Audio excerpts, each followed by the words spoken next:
Trigger warning. This podcast contains discussions about abuse, domestic violence, and intimate partner violence. Listener discretion is advised. What you are about to hear is a true story. My story. This podcast is about me, my abusive marriage, my fight for my life, and eventual daring escape from my ex-husband and his enabling family. My name is Bebe, and I am the authenticity warrior. My discernment about what I am facing has made me a target, but I must nonetheless speak up. Hello, everybody. It is the authenticity warrior here again. My name is Bebe, and I'm happy to be here. I'm happy to be documenting my story. I still don't know what this project is going to be. But right now, I'm just putting pen to paper, if you will. And with the help of my sister, as most of you know, I have been just relaying what it is that my life was in the last 10 years, specifically over the course of my marriage, which lasted about 5 years. And, I felt it would be interesting bringing in, other stakeholders, if you will, and, interviewing them. So far, we have interviews with my parents, with my younger sister, with another one of my very good friends. And now today, right now, who we'll be interviewing is one of my oldest friends. I call her Mendz. Don't even bother asking how that name came about. But since I'm the only one that calls her that, I'm the only one who calls her that, actually, I just felt it was appropriate to just keep it as that and refer to her as that also on the podcast. So she's here. Like I mentioned, she's one of my oldest friends. We've known each other for over 20 years now. I'm not exaggerating. We went to the same secondary school, and, because of our last names, we were always seated right beside each other. Like I was always in front of her. I was always in front of her. So I was just such a pest in her life. But over the years, of course, our relationship has transformed from, what it was before in secondary school to what it is now, which is something that is just very rich, has a lot more depth to it. And especially for me, in what I'm going through right now in my life, this has been one of the valued friendships that I'm just so grateful that I have. And so I brought her here. She too has a story to tell. She has a perspective that she can bring to what my story is, because, when things were getting really tough for me in my marriage to Paulinus, like, she was one of the very first people that I actually piped up and I said something to for the very first time. And this was in 2020. I refer a lot to the events that happened in 2020 as like the defining moment for me. And she was one of the people that I had spoken to at the time. And so I met Paulinus in 2012. We're talking 2020.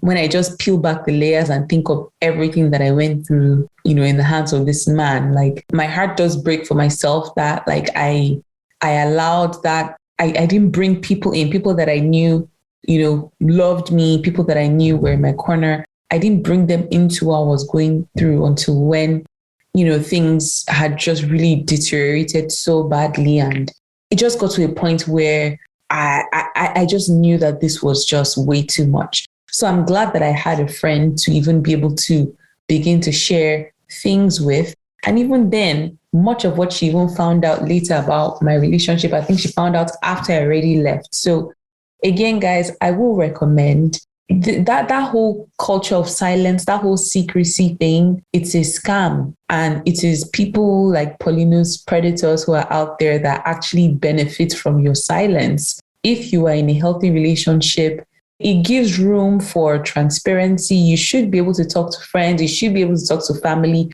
about your relationship, good or bad. And by bad, I don't mean like toxic and abusive, but I just mean even just little challenges that couples go through.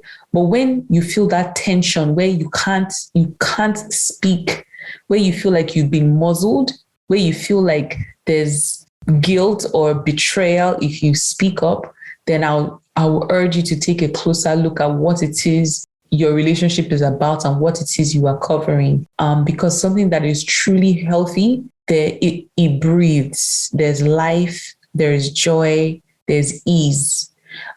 So I know this has been a long-winded introduction, but I just want to say welcome, Mendz. Thank you very much for joining in here with me. And I do wonder if you have anything to say or add, or, if you just want to say hello to the people. Hi, everyone. Hi, I'm Mendz. Thanks for having me here, Bebe. Hearing your introduction just brings back so many memories. I don't know, I actually almost forgot the fact that, we were sat beside each other, or I was sat behind you in school, and it just brings back memories. I remember even when we would have holidays and, I would be preparing for school. Every time I would go out and buy a pencil case or a math set, I always just had you in mind because I knew how much you would be, playing around and just bringing everything from my pencil case and bringing it back. So just the fact that that you remember that is actually so interesting. And indeed, our friendship has gone through many phases. And very interestingly, we didn't plan to go to the same university, but we found out a week before school started, actually just before orientation. And it was just really, really interesting. And it's really interesting to see how things have unraveled in terms of our friendship from way back then in 2001 up to now. And yeah, I'm glad I'm here. I'm glad, I can, share my perspective, like you say, and yeah, I'm excited to get right into it. Excited, but also very emotional for me. So I'll try and keep my calm as as you ask me these questions. Oh, yeah, of course. It's so funny you mentioned. It's true, guys. So like we went to the same secondary school, the same university, even went to the same grad school. Like we were in different programs, but it was still the same university. We went to the same church. It seems like we've just been right beside each other all through, up until my move to Nigeria. We were just side by side, just doing everything together pretty much. So I'm so glad you actually brought that element in here. But just to even circle back to what you said in that, like, I know for you specifically, I felt like I had to handle this thing delicately with you, getting you to come on the podcast, because I know this has been very tough for you actually to deal with, as much as it is tough on me. And I say this all the time. I realized in retrospect, looking back, as I talk to people, that I'm the first person, I'm just first in the line of people that have been hurt by this Paulinus and his family, because I didn't realize that people were literally holding my hand through everything that I went through, that as I hurt, the people who love me, the people who support me, they also hurt and they are also just heartbroken. And I know I definitely felt that from Mendz. Like doing this, like we had to really, really prep, because like I know this is tough for her to deal with. So again, I just want to say thank you for coming on here. And I know we're talking about some somber things, some tough things, but we will get through it together. So just relax. And like I said, we're gonna gist and we're gonna delicately handle some of these deep things. I think the first thing to just get into is the heart of the matter, which is February 2020. I can't remember, we had our weekly or our bi-weekly bestie catch-ups that was on our calendar. Like we used to call every 2 weeks, call each other every 2 weeks. And so what was it like when you heard me say the things that I said?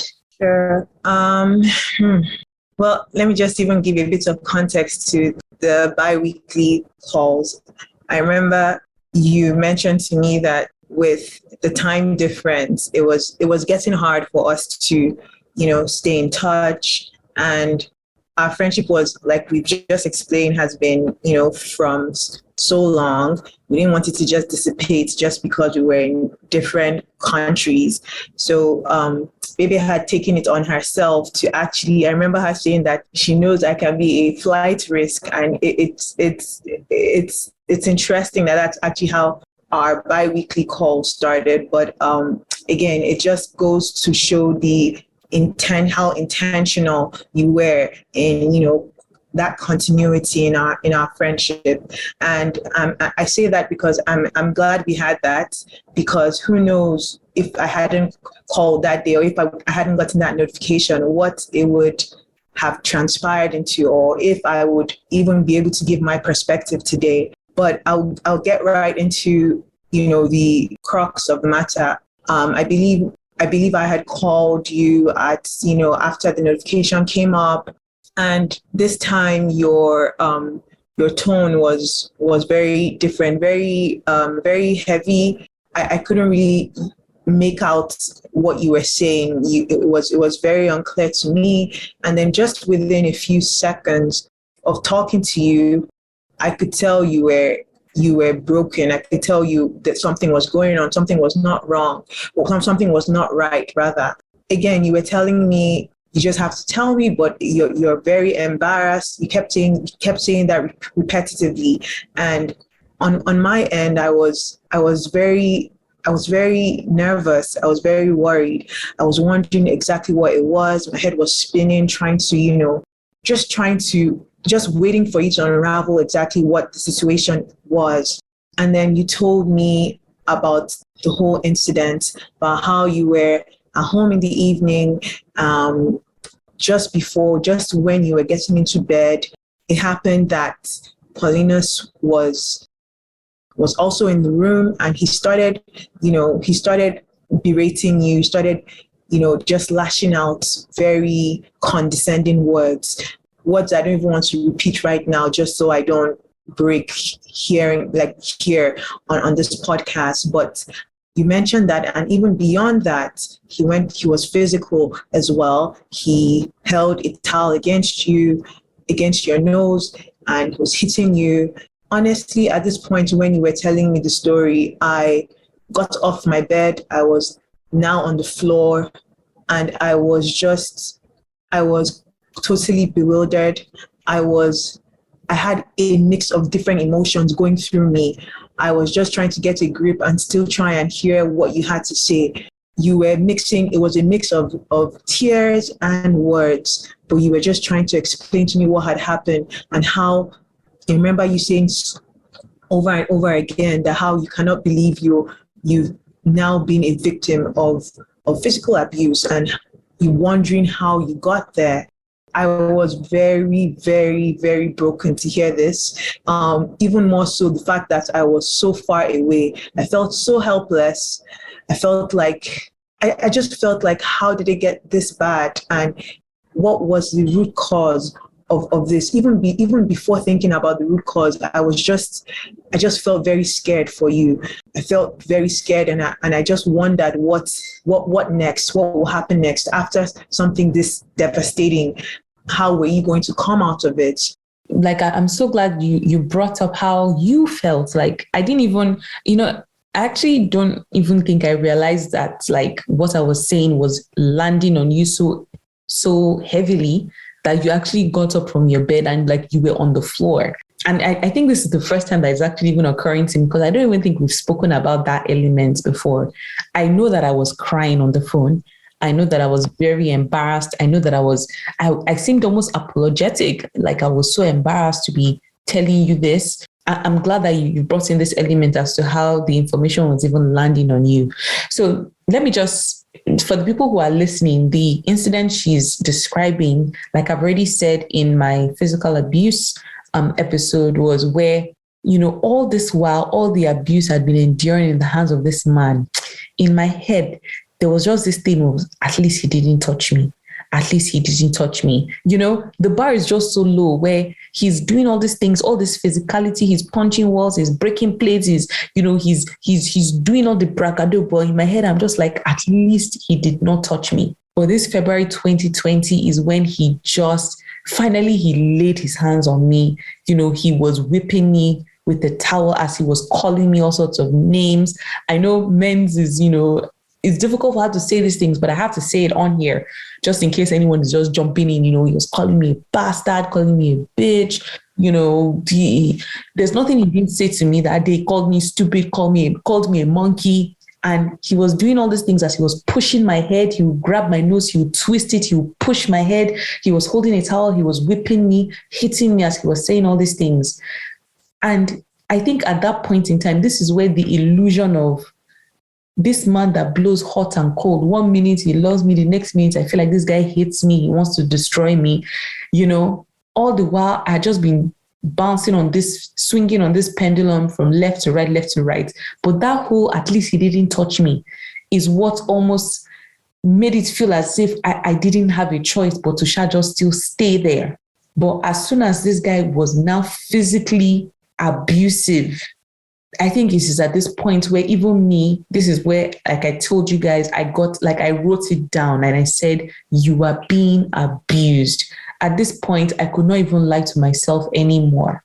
Like Mendz already mentioned, happenstance, it just so happened that we were due for our phone call. If that phone call was even a week later, who even knows, right? So it just so happened that we were due for our bestie catch up literally almost immediately.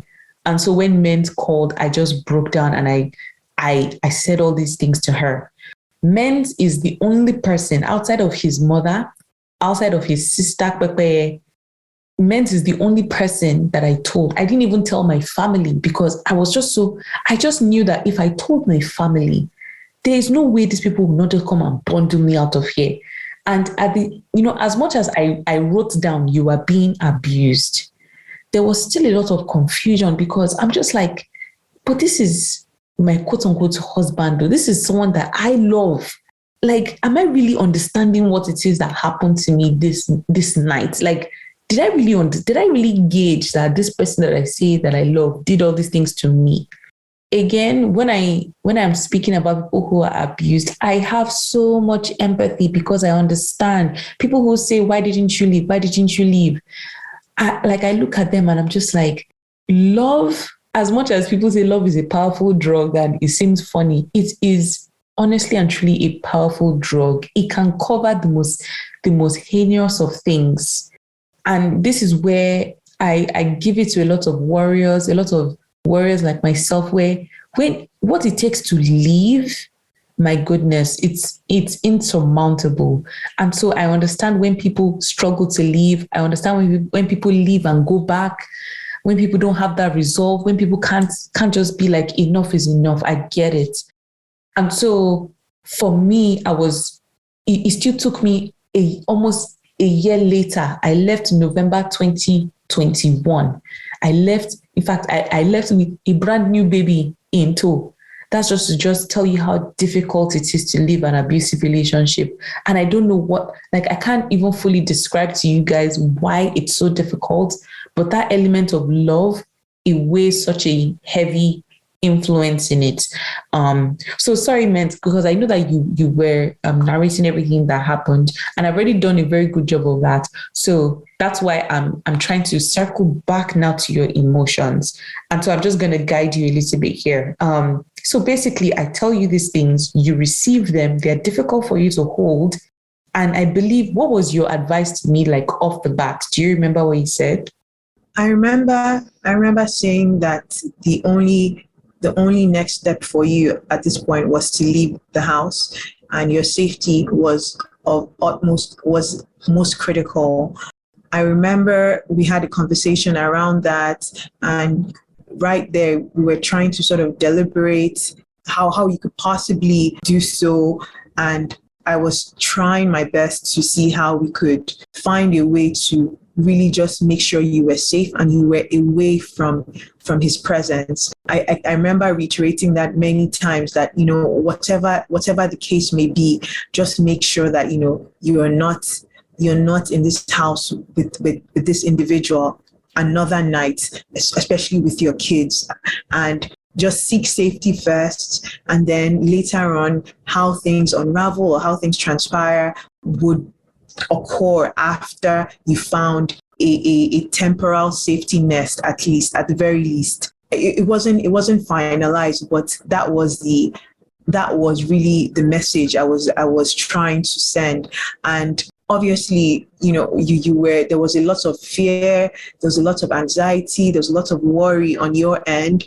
And as much as I was shocked on hearing this, and as much as I was also scared myself, I had to firm up. I had to try and be strong, especially because, like you say, I was the only individual outside of those two people you mentioned that knew about this incident.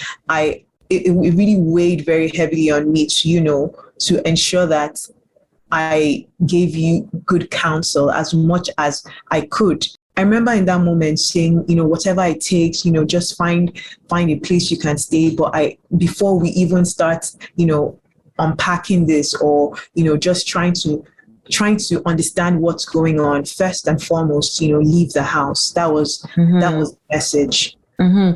Yeah. And yes, so guys, that was what Mendz was just, she just wasn't having it. And I remember having some flimsy excuse of, we just paid school fees for my youngest son, disrupting my boys' lives. Like Paulinus himself, in fact, the following day he had traveled out, so he wasn't even going to be in the house. So I felt so stuck. Like I felt like how are we going to even begin to resolve this? And which is why I ran to his family thinking maybe these people can solve my problem. I, honest to God, was not expecting them to, number one, deny the incident when it was now brought up in November 2021, and his mother stood up and denied and lied and said she did not know anything about it. Whereas this is a woman that told me to grow up on the back of me describing everything that happened to me. She said, I have to grow up. And this is something that I'd even relate to Mendz too as well. So, I mean, Mendz, do you remember me saying that to you?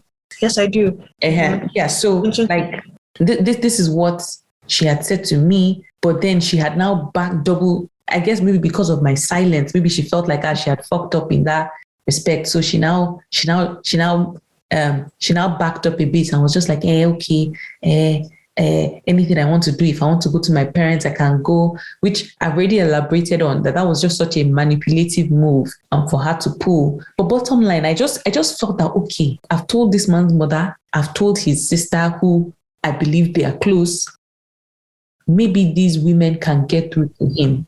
Because I just felt that Mendz's advice was going to make this thing, was going to expose everything. If I had gone to my parents, what reason will I tell them for why? Like, what reason would I tell them why I was showing up there and why I didn't necessarily have an end date as to when I was going to go back to my house? Do you understand? And I guess in my head, I just knew that bringing in my parents would just automatically mean this marriage is over. I guess I wasn't quite sure that was the right move just yet. I still felt like, this thing that happened, this must be an isolated incident, because I know that he was very drunk that night too. So I just felt like there's no way this man that claims to love me, he must not have meant it. Maybe it's the alcohol. When you're a warrior, when you're in this kind of position, even though the truth is looking at you right to your face, the truth is so difficult. It's such a tough pill to swallow that you will make every excuse in the world, no matter how far-fetched it is. If it even just manages to make a little bit of sense, you just grab onto it and hold it as, that must be the reason. So without even stressing on this point for too long, bottom line is you had advised me to leave. And one thing, I clearly did not leave. I didn't leave until a year later, until, even with the baby and the like. In the space when all of this happened now, I believe at a point, Paulinus called you. Can you describe to me what the nature of that call was about? Sure. So when Paulinus had called, which was for me very, very, very, very odd. Because he's never had any reason to call you before. You're right. I have never really had any cause to call or ever received a call from him. I remember just staring at my phone for at least 20 seconds, debating whether or not to pick up. And also just even thinking of, like, mentally, was I prepared to actually listen or even have any conversation with him at that point. Obviously, I had spoken to you then, and I knew about the incident, so I knew that was obviously what he was calling about, but I just did not expect that call. I eventually picked up, and he started off, just trying to be, not cordial is not the word, but trying to apologetic for what he had done. He called you my sister, saying he's sorry for what he had done to my sister, and that's how he started off. After that, he just went on talking about everything possibly that you had done wrong. It was a long laundry list of the things that were happening at home and how he was not pleased. And, he went on to talk about how, he's very busy at work and very stressed, and talking about coming back home and not having things in place. Just he was just pretty much, complaining and just airing out all of his grievances. So just to, because I don't want to skip over this. So because we've had a conversation about this before, so just let the listeners know. So just in true misogynistic fashion, much of what he was trying to say to Mendz was, I'm not a homemaker. And again, I'm not putting words in his mouth. These are things that appear in his divorce petition. These are things that appear in his email response that he sent out, where he said all sorts of lies, just in his response to my November 21st email that I often read out to you guys. So that's basically what he called Mendz to say, that, I'm not a homemaker. In his words, I'm not domesticated. I don't cook. This one, that's just all he came on there to come and tell Mendz, that he feels like, maybe, I don't know, a sense of maybe he feels shortchanged, that, I don't do these things that he expects women to do. Guys, again, I don't apologize. Like with everything that I had going on in that house, with all the work that I was doing, I had a nanny and I relied on her, and she was a beautiful, a beautiful addition to me, because she helped me out a lot. But bottom line, those were that was basically the summary of his grievances. And I think there's something that he had mentioned to me, that he would say, I'm not making excuses, but I'm just saying that these are the issues. Something like that, right, Mendz? Yes, he would usually usually after saying all of those complaints and airing out all of those grievances, he would then say, this is not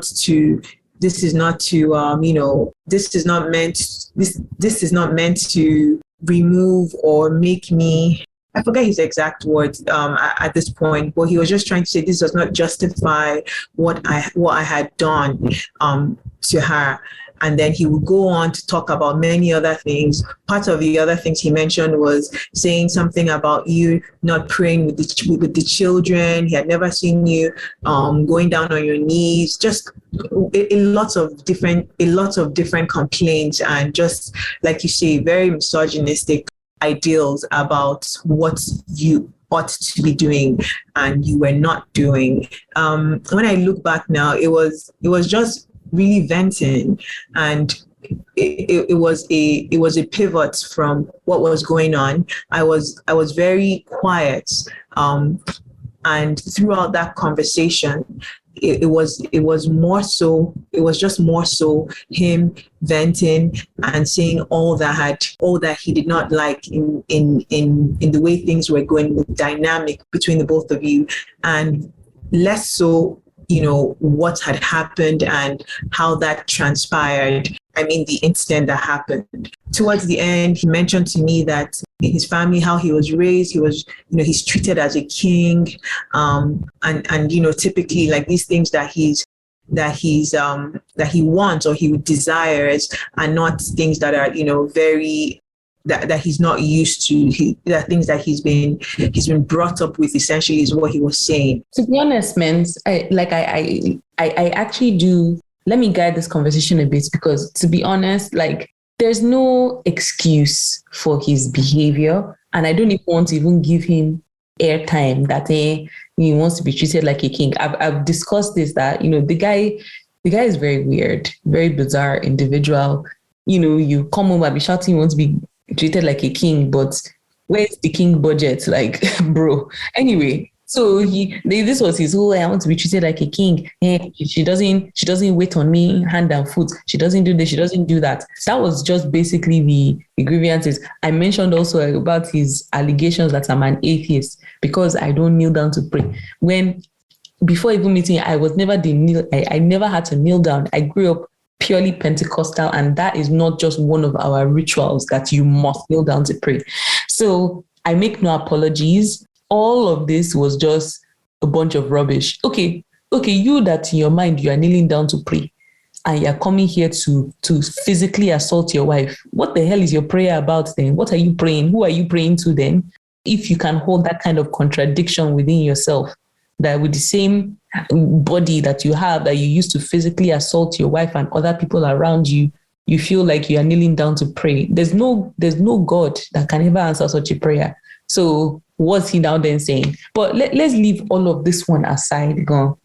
I think from what I'm hearing, can you just tell me? So he said all of this, but what was the emotion for you? Because what you're communicating to me is that none of this still landed anyway. Like, be that as it may, all these things that he had to say, did any of it land for you as if, oh, okay, I guess I understand now, Abby? Did he accomplish what he wanted with his phone call, which was to try and paint himself in a better light? Far from it. I remember, towards the end, he was telling me. I remember once or twice he was telling me story, and I think I told him, at the end of the day, all of whatever apologies has to be directed to you. I'm not the person that he treated this way, that he abused. So at the end of the day, all of this sorry, like you're trying to, portray yourself in a better light to me. But I knew that was the intent. And more than anything, my seeing him in a good light was not the primary issue.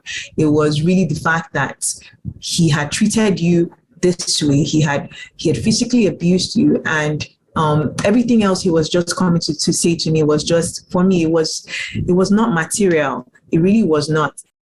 I just felt that, whatever, all of this energy and, time you're spending trying to explain to me, I'd rather you spend that time talking to you and explaining. But it was clear to me that he was just trying to save face by making that call to me. Mm-hmm. Mm-hmm. And I'm so glad that you're also bringing this angle, because I think for you, my safety was just what was your concern. And so far, it didn't seem like I myself, Bebe, had even given you that assurance that I was safe. Okay, this man calls you up. He doesn't seem to give you that assurance either that, okay, it will never happen again. And I just lost my mind. Like, he just came on there to just try and, like you said, paint himself in some better light. So I guess my next question to you was, I remain in this marriage clearly. Like, how did you feel? Like, what were your emotions? Just like anytime your mind would turn to me, what was going through your head that, especially regarding my safety and just the things that you had now just come to know about what I was enduring in this marriage? That's actually such it just really makes me reflect back to 2020, because I remember many instances when just randomly, like, I would just think about you. I'll think about you and the kids. And my mind, I was just not at peace. From that conversation we had, I don't know if we were following up with our bi-weekly calls, but it was different, and I was really scared. Just the thought that you were under the same roof as Paulinus was, for me, it was just scary. And in my mind, from what I had heard, it was as though it was no longer a human being that you were living with. It was clearly someone that had turned into a monster. Really, from that incident, I was really just very worried about your safety, about the kids. And even beyond just, beyond physical abuse. I was just in my mind, I was just wondering all of the emotional abuse that you had to deal with directly or indirectly daily. That must have been taking a toll on you. I think all of this these were just like thoughts in my mind. Not very often. I wasn't able to speak to vocalize it beyond, the events of that day and the next few days when we had spoken.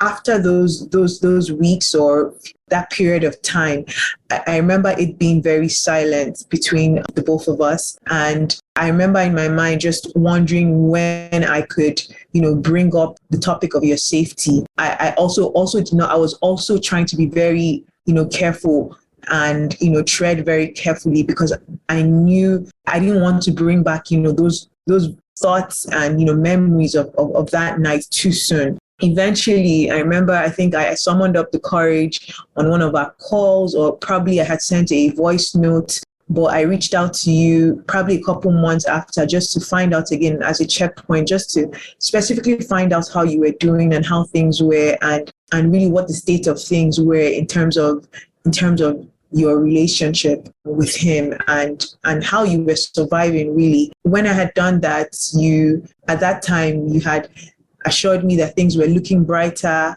It was very different from the events of the past few months. And I think that kind of quietened the thoughts in my mind. But a part of me just still it wasn't 100% confident.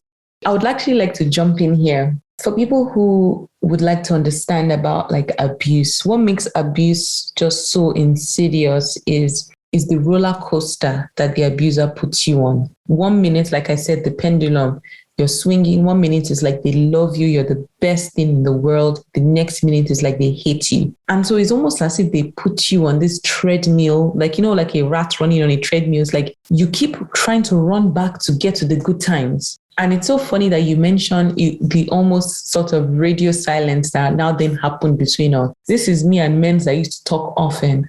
And then as soon as I've shared this horrible truth, this thing to her, in typical warrior / abused person fashion, you're running away from that shame, because now Mendz knows that this is what I'm enduring in my marriage. And so it's like I'm running away from her because I don't want her to hold up that mirror of accountability to me. Like, hey, you told me this guy did these things to you. What is the follow-up here? Do you get what I mean? So that radio silence, it definitely came up because it seemed like I even started to avoid you, because it goes beyond reason for why I should actually still be in that marriage, why I should actually still be in that house. And so in order to avoid that mirror of reason facing me and like, what are you still doing here? It was easier for me to just let us slip up with the calls. You just send a message, hey, sorry, can't make it today. Before you know it, months go by. I actually remember the conversation we had that you're referring to, where you've just finally summoned up the courage to like check in and be like, hey, how are things and everything. And I remember telling you, painting this pretty picture of, everything is fine now. He's trying, he's working, because truly, in true abuser fashion, when they behave like that, they spend the next they try and get back in your good graces. They try and be on their best behavior. They still slip up here and there, but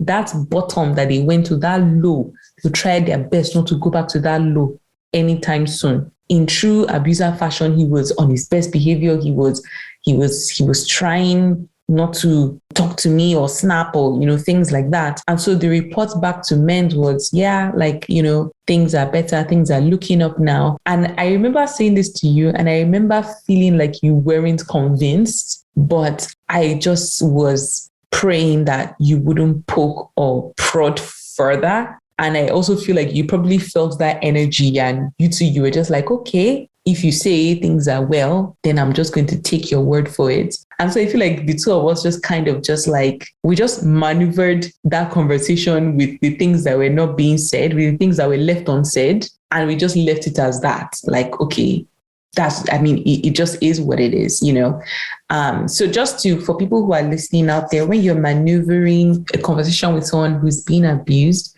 prodding or poking too hard can come back and bite you. And the idea is to help. So if you want to continue to be a safe space with the person, you have to learn to understand what that person is communicating to you, what they are saying, what they are not saying, so that when they are ready to really do something about their situation, you continue to be a safe space.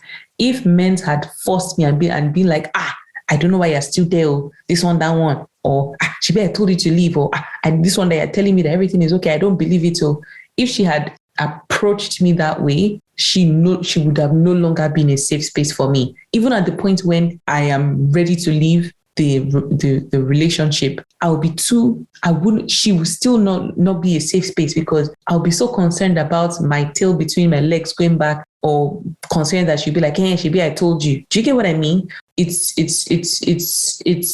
you have to learn to maneuver this landscape. It's full of landmines. It's difficult. It's tough to sit down there knowing fully well that your friend is still in an abusive relationship. But sometimes you have to maneuver that with tact. So I think you did well doing that, Mendz. I think it's really, really tough to maneuver it.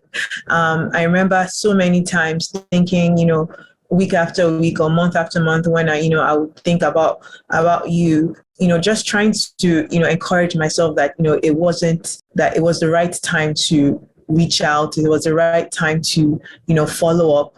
But again, like you say, I didn't want to risk not being that safe place, or, risk poking too soon. And I really did not know how you emotionally, where you were at that time. So, I just didn't want to relive those memories. But it was such a tough decision or dilemma for me, or for anyone in that situation. I can imagine just trying to, decipher in your mind, is it too soon to reach out? And at the end of the day, what's really weighing on you is that, you know about this, and God forbid, something else, something worse than you've already heard happens, and you just don't want to now regret that, you could have, reached out sooner. So I agree. It's something you have to actually be very tactful about. I'm just reflecting to those months and how hard it was for me to, try and deciding whether or not to bring it up or not with you. Mm-hmm. Yeah. This topic is something that actually requires a lot more exploration, and I would try. I'm not sure if I can do that on this project, but I would try, how to save people who are, from the look of things, incapable of saving themselves. Ultimately, they have to save themselves. That's the only way. But for people who are on the outside looking in, and just how to just hold that space and hold the line and just trust God that, look, this thing is, this person will come out. This person will find that freedom. It's tough. It's difficult to hold that line. It's so worth it to remain a safe space for that person, because I am praying for anyone who's out there. You will find that salvation. You will find that freedom. And by God's grace, you will have your support system out there, arms wide open, ready to help you. At this point, I think I would like to just even fast forward a little bit. So now we come to November 2021. There's all this hullabaloo about, okay, I have left the marriage. They are all just pressed, Paulinus and his family, to find me. At some point, my family is able to force them to come over to give accounts at a family meeting, at which point my mom challenges Paulinus's mother and was like, you knew about this, blah, blah, blah, even goes on to read some of my notes, the things that I described about what he did to me that night, because I wrote everything down and I sent it to my mom. So she reads everything out in that family meeting, at which point his mother just denies knowledge of everything, denies knowing about it, even minimizes what happened. Nothing happened. It wasn't like that, blah, blah, blah. In my head, I'm just like, thank God I told another person. If not, this whole thing would have really, really just floored me. And I just want you to just respond very quickly. You don't need to elaborate too much, but how does it feel? Essentially, you're the holder of truth now, because you're the only person that in full detail just describing what it is I said to you. The other people have denied himself, his sister. They don't, they've just denied everything. So how does it feel to now just be left in this position as the only person being the holder of truth here? How does that feel? I think on my end, I'm just glad that you had the opportunity, or we had the opportunity to have the conversation. And it's I don't have the words to say it. I'm happy you spoke to me. It's definitely mixed feelings. I'm happy there's someone else, there's someone there that's carrying the truth. In this case, myself. At the same time, I'm just very grieved at the fact that, I'm very disheartened to hear that the other individuals are flat out denying this same thing that you mentioned to me. I'm neither happy nor completely sad. I'm glad, but I'm definitely glad that you confided in me, and I'm glad that I hold that information, and I can still reveal that as much as possible, as much as you said to me. Mm-hmm. It's unfortunate that, I believe because you being the holder of truth, you essentially kind of became a target. And for those who don't know, Mendz is actually she's one of the most incredible people you'll ever meet. Her credibility goes far with almost everybody. There's nobody that I know that has anything to say about Mendz and will be like, that girl, blah, blah, blah. There's nothing. People who know Mendz know she's one of the most authentic, sweetest, and she deserves all the things in this life, all the joy, all the everything. And that's usually because her vibe, what she puts out into the world, is just good vibes. And so for me, it was all the more disheartening when you now became a target by his family. This is someone that they themselves held in such high esteem. Every time Mendz would come over, they loved her presence. They loved her. They were just so happy to receive her because that's just her vibe. She brings goodness. So to now see because usually when someone of such high esteem comes into a space and says something, usually people will be like, for this person to say it, some. But for them, is the very fact that you decided to say the truth that you knew, you now became a target. They had some awful, just ridiculous thing to say about you and just directed some negativity towards you. And that was heartbreaking for me to have now put you in that kind of vibe, especially given, things that were going on in your life. There was just so much beauty that was just unfolding for you to now have to deal with that kind of bad, negative energy. I felt really bad about that. Now, I don't want you to address it. I don't want you to even give any airtime to what was said and everything. But how did that make you feel again as a friend? Because here you are, you're just being a friend.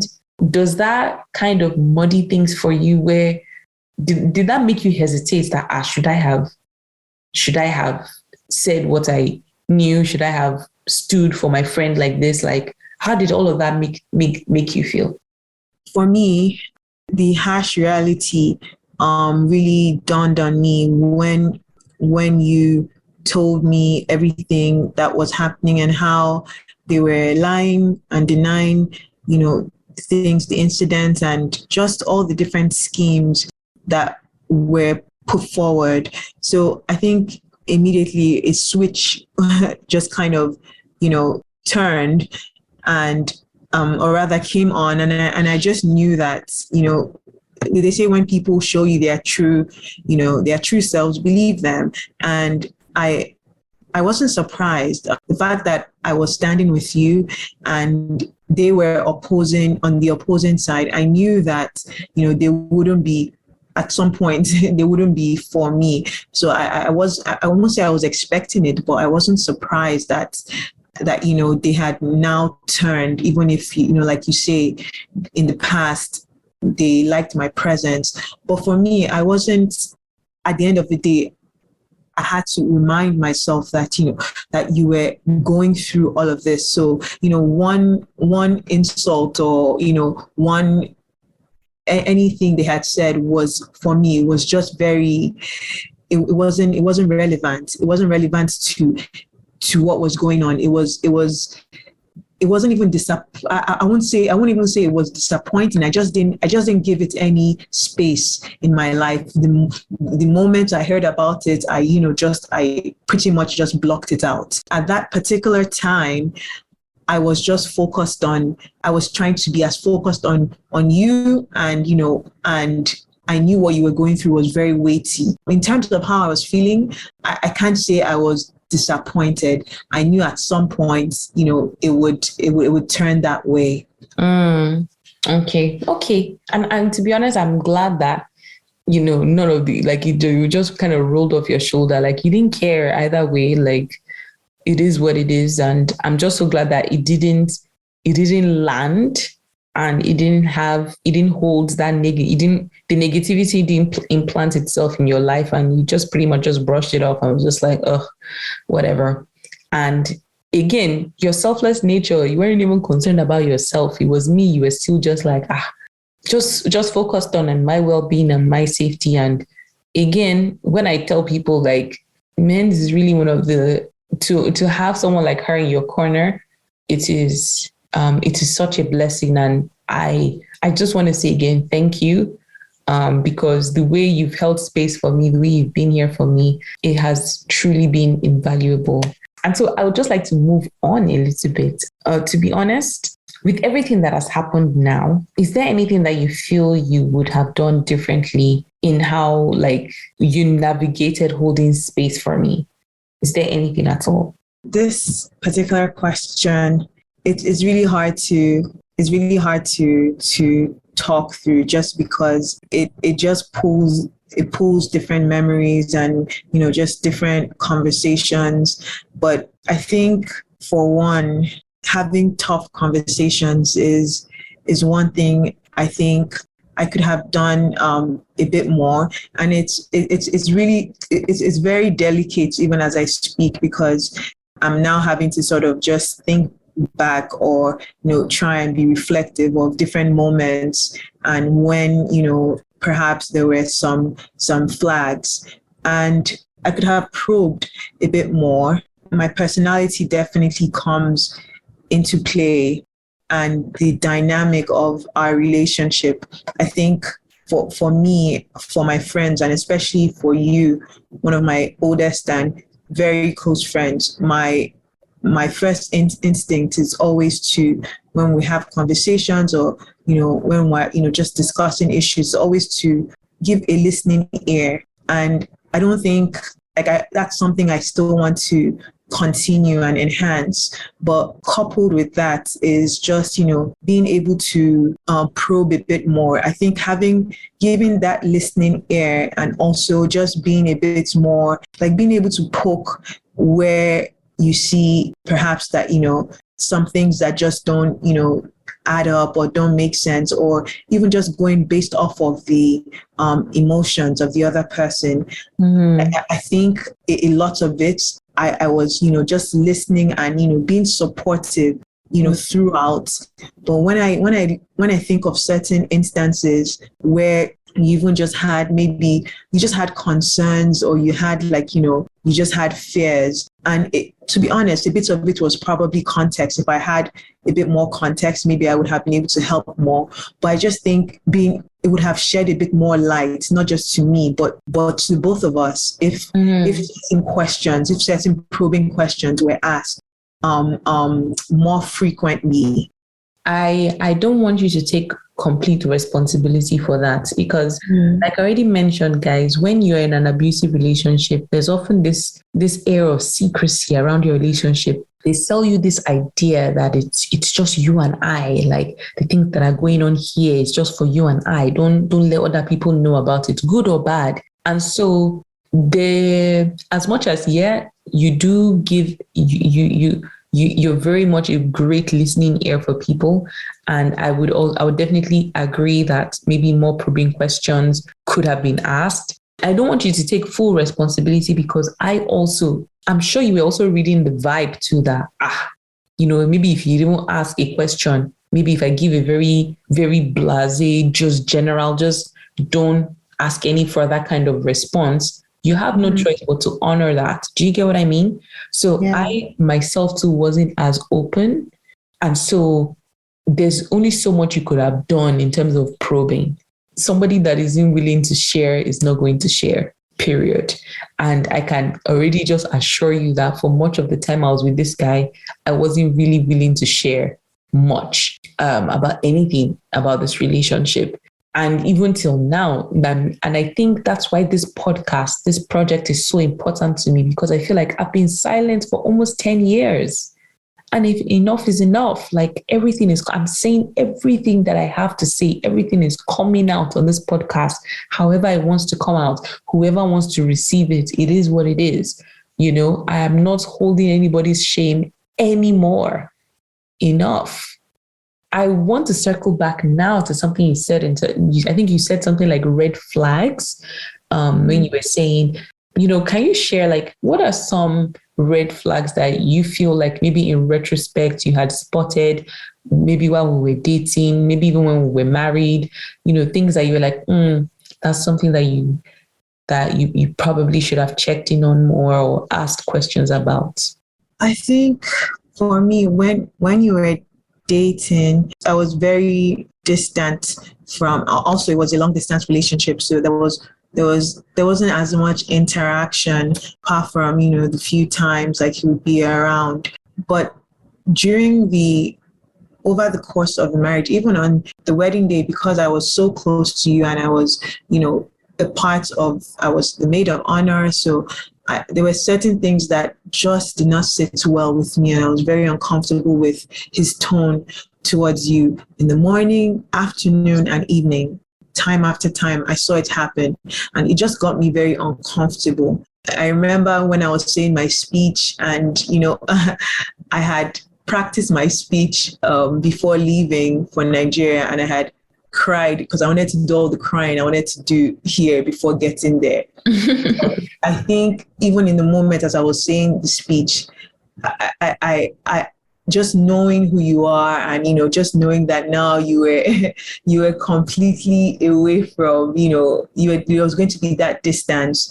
I was happy for you, but there was just some uneasiness just also around the recent events that had happened that day, and just the tone and the shouting just kind of left me a bit I wasn't comfortable. So before you go on, guys, so for those who are listening, what Mendz is referring to is all through our wedding day, we would think that should be the highlight of it all. But in true abuser fashion, when anytime there's a special occasion, they usually like to even misbehave on such days, birthdays, anniversaries, wedding day. They actually kick up their abuse and confuse you even more. So they can be loving you, kissing you, and in the next minute they are doing a very disgusting thing to you right then and there. And so it's all part of the confusion about the relationship. So what Mendz is now referring to is all through that day, this guy had found one reason or the other to just be raging at me. You know how chaotic wedding days are now. Maybe something must definitely go wrong. But somehow he will find a way to blame it on me, like, oh, it's because I was negligent, it's because I didn't do this, I didn't do that. And he will go on and on, screaming, shouting, just really, really misbehaving. And I think it was very alarming for Mendz, because I guess, now that we were now officially married, the guy didn't even think to even cover his shame anymore, because I guess now is already done. So he just unmasked himself in a very disgusting way that day, and which is what Mendz is referring to, like the way he was talking to me, the way he was, shouting at me about this, about that, or whatever. He was just very disrespectful towards me, like morning, afternoon, night, like they were very just key moments. So those are the red flags that Mendz is referring to. I think you're about to mention another one. Yeah, so beyond the wedding day, there was another instance where you had mentioned to me about him just pressing you about sleeping with other women and just wanting sex outside of marriage, which was clearly, like I had mentioned to me, it was a defining reason for you to end the relationship, and you were very clear about that, and you were holding your ground on that issue. But for me, just the very fact that he was bold enough to mention it not once but severally, and trying to sway you, it was for me, it was very disgusting. I just could not understand that, like he like someone who's morally who even has any morals in them would confront or actually voice that. It really rubbed me very wrongly, and that was definitely a big red flag. And I know you had mentioned, like, that wasn't something you were going to compromise on at all, and you had expressed that, and I was glad you did that. But for me, hearing that was just, I don't know, just gave me goosebumps. I couldn't imagine having that kind of conversation with someone I loved, or someone that loved me so dearly. So yes, that was definitely another instance that I really questioned how authentic he was, and just his character, really, I think is what I'm trying to say. Yeah, so I actually even forgot that I had told you, and I'm so glad you brought it up now, because now I can even fully address it. And I'm so glad, because what this guy has been going around town to tell people is that is because I said I was asexual. That's why he was asking to have sex with other people, which he's a fucking liar anyways. Sorry for cursing, Mendz, but like the thing just pained me. This guy, from like the second year of our marriage, had been harassing me that he wants to have sex with other people. He will even try and push me to that. Hey, me too, I should start having sex with other people. He wants to watch. And me in my head, I'm just like, this is not what I signed up for. Like, I thought I was going to be in a loving marriage, an exclusive one, Then what was the whole point? Why did you get married? Like, what was all this one about? That was just always my argument. But of course, he'll find some reason or the other. He will try and say as if, hey, I'm not doing it for him sexually. Yeah, I'm not attractive. I'm not this. He will just find all sorts of reasons. But I was immovable because of my own trauma. I'm just like, no, this is not the kind of marriage that I want. And I didn't sign up for it. But what was so cowardly about the whole thing is, okay, but why do you want my consent though? If he's doing you that badly, go outside and do it now, and then face the consequences of your actions. See if I will leave or not.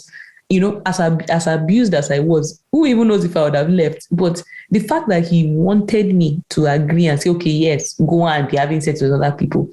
Why are you trying to co-opt my cooperation in your dirty deeds? Go and do it with your full chest, So I even forgot that I'd said these things to you, but I think I even tried to say it to you in a way as if, hey, he's not paying me.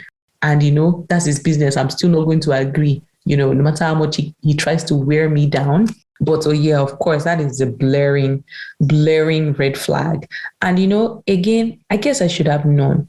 First of all, I already know that all through our marriage, this guy was cheating on me. And I don't care I don't care, right?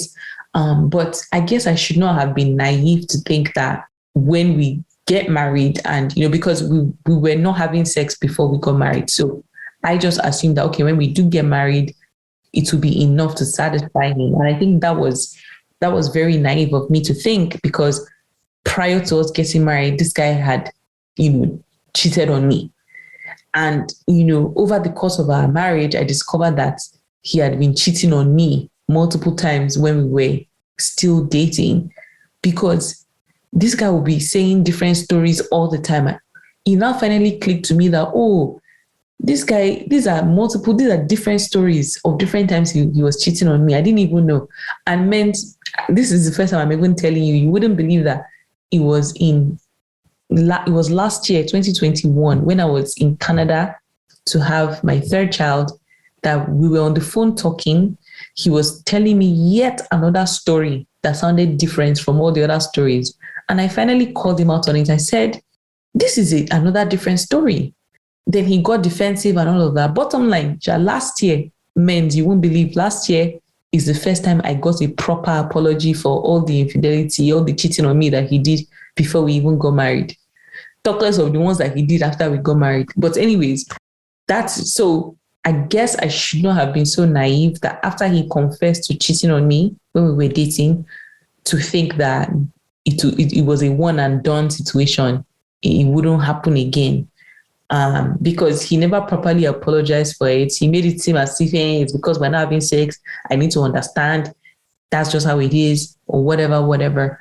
And so I share in your disgust, Mendz, that, yeah, it really is just unfortunate that I don't have any other words to say about my relationship with this Paulinus of a person or of an individual. I don't even know. Where do we now move on from here, Mendz?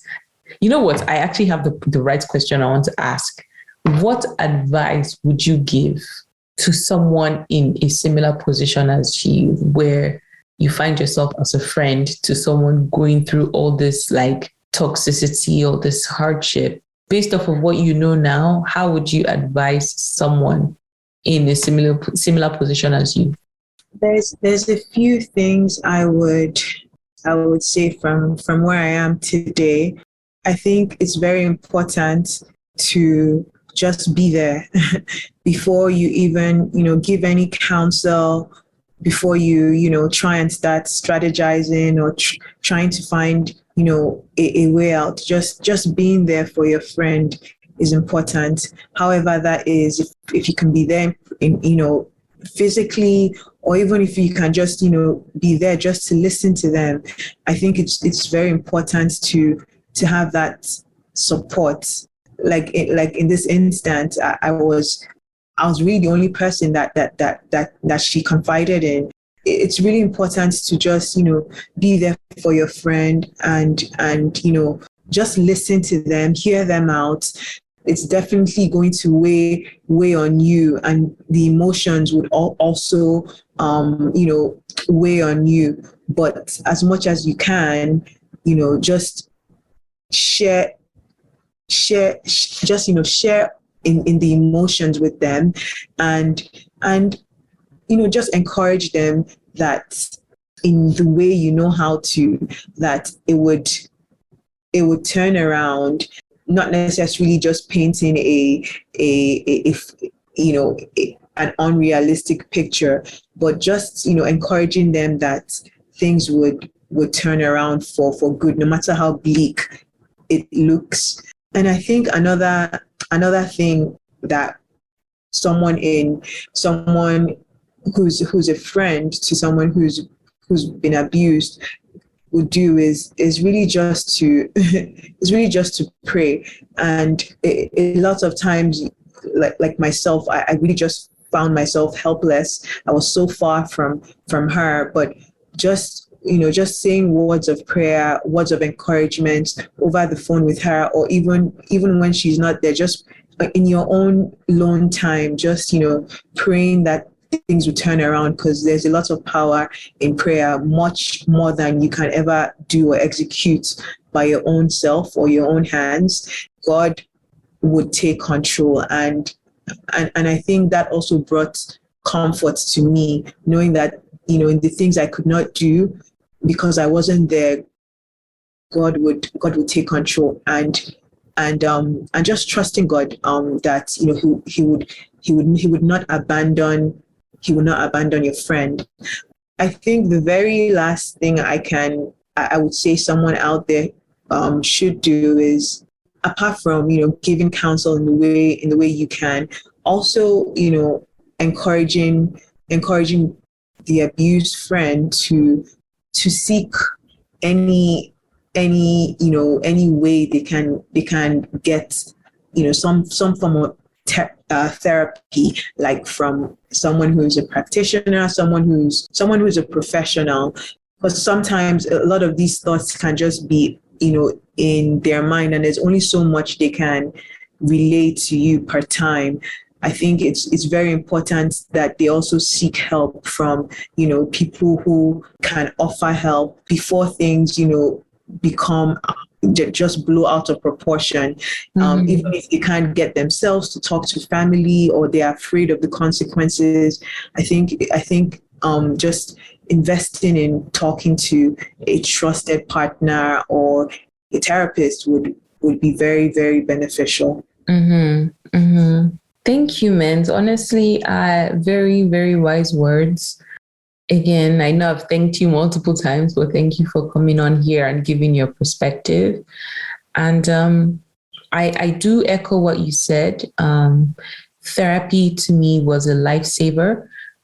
For me, I began seeing a therapist in 2020 off the back of the February 2020 incident that I suffered in the hands of Paulinus. And I think I've already explained this. How therapy started for me was I actually wanted us to do couples therapy, but he was so against it. He refused. He said he didn't want to have anything to do with therapists. And so I decided that, you know what, if we're not going to do it together, then I'll do it for myself, because this thing that I'm in, it doesn't make sense, and I need some guidance. And so that's how I got into therapy, and that's how I've been in therapy ever since. In fact, I had such glowing recommendations for therapy that I was even speaking with Paulinus, and I was just like, look, even if you're not doing couples therapy, that's fine, but I think you need a lot of help with your anger issues, with all these other problems that you have. So I was recommending therapy to him, and it is now when he was trying to retort to me and was just trying to rubbish therapy, and I was just like, hey, that's how, when he was in Toronto, one therapist tried to diagnose him as bipolar. And I share that is how this man revealed to me that he had already received a diagnosis in 2021. I've known this guy since 2012.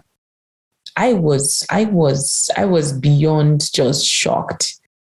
And I was turning it in my mind today. I'm just like, I feel like I should even be able to sue this guy for fraud or something, because that is not information you withhold to someone that you're in a relationship with, to someone that you're going to marry, someone that you married, had children with. Like, how dare you just spit that out? As a way to even kind of rubbish therapy, you now reveal that in fact you already got a diagnosis. That was just very shocking for me. But all that one aside, I'll probably still address it at a later point. But all that one aside, therapy is where it's at. And so I would give that advice to other warriors out there. If you feel like you don't know where to start, if you feel like, look, I feel like I'm being abused, but I can't even piece together what it is that is happening to me, all the chaos that is happening right now, I would advise you to start with therapy.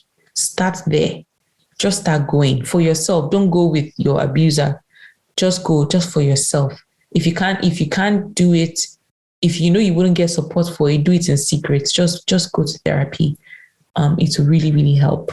So, Mendz, before we go, I do have to ask, do you have like anything you'd like to say? Just to give your final thoughts, or just anything. Is there anything you'd like to say? I do actually, Bebe.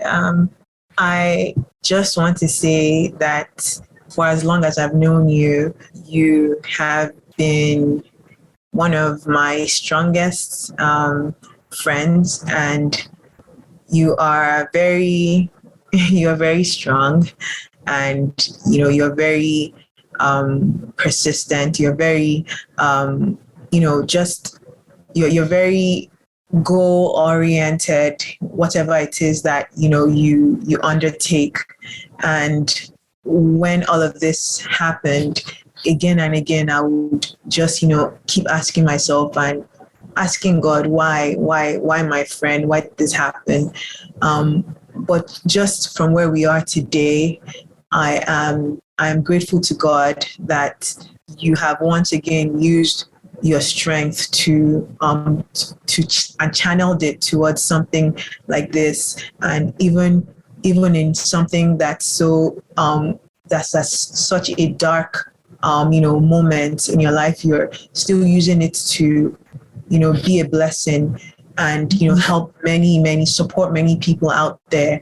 And one thing you've said to me in past that as much as you have all the strength, you don't want to use it towards these kind of frustrations. But it's just, for me, it's really inspiring, the way in the midst of everything you've been through, you're able to channel your strength towards something like this that will bring a lot of light to people.